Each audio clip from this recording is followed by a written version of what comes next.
All right, guys. Our next guest is taking on Dillon Danis at Submission Underground 4 on May 14th. He is known for his outstanding American Jiu-Jitsu, and he's a former Strikeforce middleweight champion with classic matches with Dan Henderson, GSP, and victories over Damian Maia and Tyron Woodley. Jake Shields, welcome back to Submission Radio. How's it going, man? Hey, man, thanks. Going good. Just got done training. Well, that's good to hear. And we want to talk about Submission Underground 4. But before we do, let's just quickly talk about World Series of Fighting 34. You had a big fight with John Fitch on the New York card at the end of the year. I guess a lot of people are sort of wondering, Jake, where you at now when it comes to your MMA side of your career?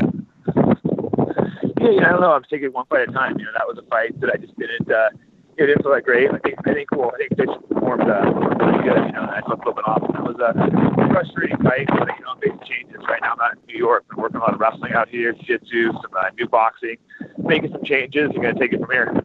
Great. And even though you're sort of busy on the grappling circuit last year, we saw you only had one MMA fight. Are you looking to sort of make up for lost time this year and step in the cage more frequently this year?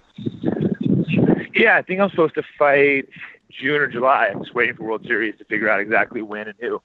Oh, wow, that's interesting. Okay, so June and July. Are there any names that sort of stand out to you at World Series? I mean, you're a big name yourself. Are there any big names that would make for an exciting matchup for you?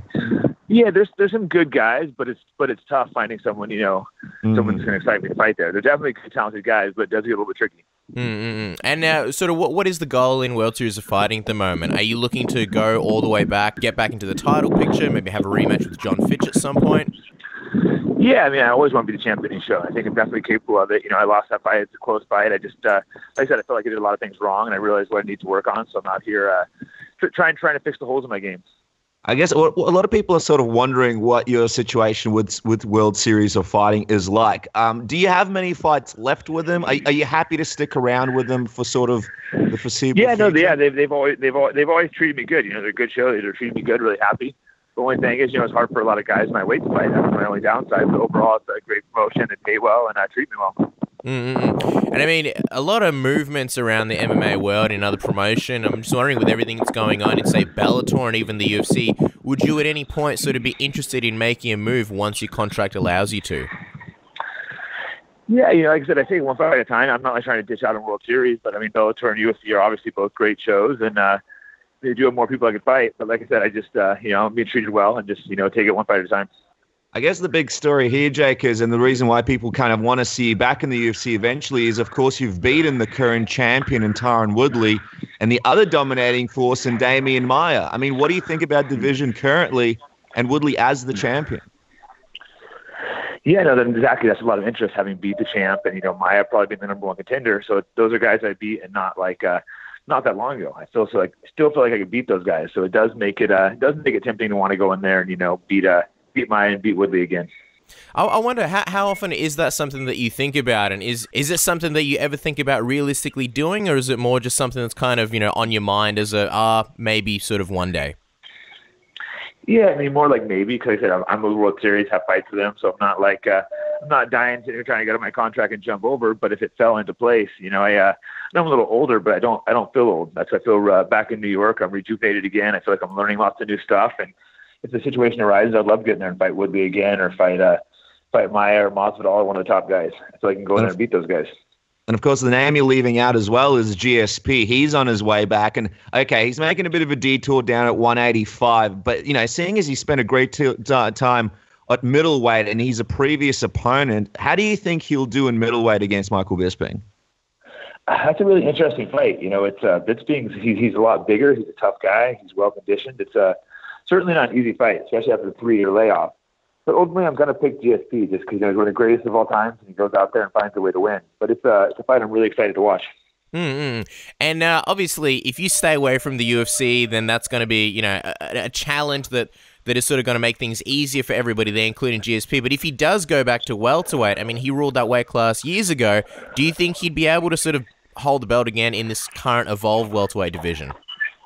It's tough, but most likely I think, I'd probably pick him over all those guys. They're not easy fights by any means, but I think GSP still has the skill set to do it. He's got some of the best takedowns. His striking's good. He's well-rounded, and he's a guy that even if he hasn't fought in a while, he's been training the whole time.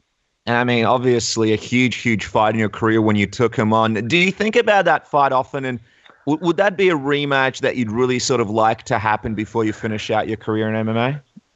Yeah, I mean, it's not a fight I'm shooting after, but I mean, he's probably the greatest welterweight of all time. So who wouldn't want to fight GSP? It's like he's a guy I got a lot of respect for. I'm actually friends with him, so it'd be a little weird to fight him. But it's we became friends after the fight. But I'm not. But he's also a guy that I wouldn't turn out fight with. It's just it'd be too big of a fight. I'm interested. You say you're friends with him. Can you talk to us about what has that dynamic been like? Obviously, we sort of only see him pop up in the media with recently these negotiations. But I'm wondering if you've sort of kept in contact or even trained. If you guys have trained together throughout this whole process. Yeah, not the whole process. Recently, we've trained together actually because I'm out in New York training with Dillon Danis right now. Yeah, he's out there with the Enzo Gracie and those guys, and he's actually GSP's old jiu-jitsu coach. So I mean. Of course, it's a little weird because John had coached GSP against me, but now we're all a little weird all training together. But he's a guy that, I haven't trained with him a ton, but trained him a couple times. And it's a little weird training with a guy you fought like that, but he's a guy I have a tremendous respect for. Well, let's talk about Submission Underground because, I mean, this is a big, juicy matchup. People are really, really excited about this one. You'll, of course, be going up against Dillon Danis. We've had Dillon on the show a bunch of times in the past, and he's really been able to build himself a pretty big fan base. What are your thoughts on him as an opponent? I mean, he's a great opponent. He's really skilled. He might be a little prick and mouthy and cocky, but the guy, I'm not going to knock his skills by any means. He's legit. He's one of the best in the world, and it's exciting to fight him. You mentioned a bit of a prick and a bit cocky. Some people get rubbed the wrong way. How do you feel about that? I mean, you mentioned that you have a lot of respect for his skills. Does he rub you the wrong way in any way? It's like half-half, you know what I mean? He's kind of a little Conor boy, having the rivalry with Conor, and then now I'm training with Henzo. They have a little rivalry. So, of course, there's a little bit of bad blood between the two of us. But overall, I don't think he's that bad of a guy. I think he is a little cocky, but he's also out there selling himself, and he's talented. He's young. So he's not someone I seriously hate, but I do want to go out there and kick his ass. Mm-hmm. I mean, obviously, I don't want to lose someone that cocky. Yeah, I mean, obviously, before you were announced as his opponent, he was trying to get that matchup with John Jones. What would you think about that? I mean, he was sort of touting that as the big money fight in grappling. I think that'd be a really exciting match as well. It's a good matchup because John Jones obviously is bigger. He's one of the greatest fighters of all time. But I think it's pure jiu-jitsu. I think Dillon's a lot better. But with John having the size, it makes it interesting. If I had to pick, I think Dillon would probably take him, but it'd be an exciting match to watch. Interesting. And I'm wondering, you mentioned some of the rivalries. What kind of reception and support have you noticed from sort of more the grappling community in reaction to this matchup? Because as we mentioned, he's pretty vocal and he's making that transition to MMA. And then, there's the fact that he's teaching Marcelo Garcia, suspended him from his gym. Do you sort of get the feeling like the grappling community is backing you and sort of looking for you to, I guess, make a bit of an example of Dillon? Yeah, a little bit. I mean, I think some guys like Dillon, but overall, I don't think he's one of the more liked guys. There's been a lot of people, I didn't realize how many people didn't like him, but a lot of people are like, oh, kick this kid's ass. I can't stand him. And it's, you definitely see it. And yeah, like you said, he's kicked off of Marcelo's team, which I have no idea what happened with that, but Marcelo's one of the nicest guys I've met, so he must have done something to be a prick to get kicked off that team. Mm-hmm. And obviously, one of the big things about this matchup is you're a part of Nate Diaz's team. You guys have been together for a really long time. He's a part of Team McGregor, like you mentioned before. You mentioned how he's a bit of a mouthy prick, but the fact that there's that rivalry between your teams, does that give you any extra incentive to put on a display in this one? Yeah, exactly. There's that bad blood between the teams, so it definitely puts more on the line when you're repping your team as well. So it's not just me; it's about that whole rivalry. And considering how long UFC 202 was, even though it feels like just yesterday that we were getting your reaction from that fight afterwards, but you mentioned that the rivalry is still there and that, there's some people from that team that you wanted to face, and obviously Dillon being the main one. Are you sort of surprised that it took so long to get this matchup together? And I'm wondering, did you request for this matchup, or did Submission Underground just come to you and say, hey, Jake, what do you think about this one? I mean, obviously it's a matchup I wanted, but they requested. It's funny. I've had like 5 or 6 different people hit me up and trying to put this matchup together. It's I think it's one of those ones people know the bad blood between us. Like so everyone wanted to put it together. Every time I've said yeah, but for whatever reason it just didn't quite work out. And now for a while I was starting to think Dillon was dodging me, but now apparently it's going to happen. I'm just curious, who else were the other people that offered to make this matchup? And was it all just grappling, or did someone wanted to do it in MMA? Yeah, grappling. I think it's Then there's a few of these shows. There's the sub. I'm trying to think the name of these shows. There's all these new shows now. I think Grappling Industry is trying to put it on. Guy Seth puts a show. What's his show? I know he was interested in doing it. Thinking the guys over in England, I think we're mildly interested in it. We hadn't really gotten into like serious talks of it, but that was something we'd ran by them. So it was a show a lot of people had an interest in.